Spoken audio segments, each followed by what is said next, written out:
রাধে রাধে বন্ধুরা, তোমরা কেমন আছো? আশা করছি ভীষণ ভালো আছো। তোমাদের ভালোবাসায় আমিও ভালো আছি। আজকে এই যে ভিডিওটা শুরু করলাম গোপুসোনার শয়নের সময় থেকে, কারণ একটা বিয়ে বাড়ি যাওয়ার আছে, তার জন্য তাড়াতাড়ি করে সন্ধ্যা পুজো দিয়ে রেডি হতে হবে। তার জন্য গপুকে তাড়াতাড়ি একটু শয়নে দিয়ে দিচ্ছি।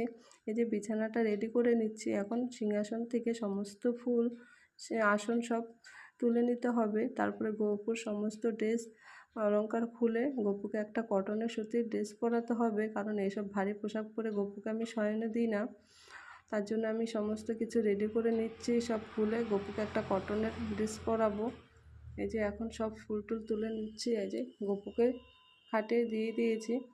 এই যে গপুকে একটু আদর করে ঘুম পাড়িয়ে দিচ্ছি। আর সব অলংকার আমি খাটে বিছানাতেই রাখি। এই যে গপুকে এখন শয়নে দিয়ে দিলাম। এখন এই যে বিয়ে বাড়ি যাওয়ার জন্য রেডি হব।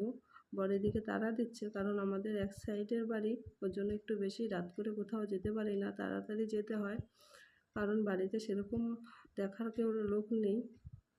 তাড়াতাড়ি করার জন্য রেডি হয়ে এখন এই যে রেডি হয়ে নিয়েছি। আমাকে কমেন্টের মাধ্যমে জানাবে কেমন লাগছে। আমি খুব মেকআপ আর সাজুগুজু করতে পারি না, তাই সিম্পলভাবেই রেডি হলাম। এই যে আমরা এখন বেরিয়ে পড়েছি। বিয়েবাড়ি বেশি দূরে ছিল না, কাছে ছিল, তাই আসতে সময় লাগেনি। এই যে বিয়েবাড়িতে চলে আসছি। এটা বিয়েবাড়ির সামনের গেটটা। ভালো লাগছে প্যান্ডেলটা খুব দেখতে। এই যে বিয়ের কোণে,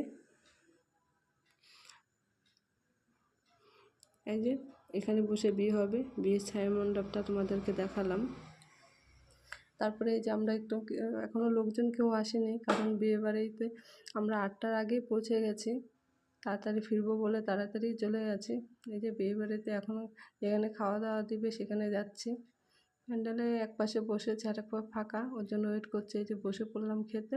তো আমার ভিডিওগুলো তোমাদের কেমন লাগছে সেটা কমেন্টের মাধ্যমে জানাবে। আজ এই পর্যন্ত।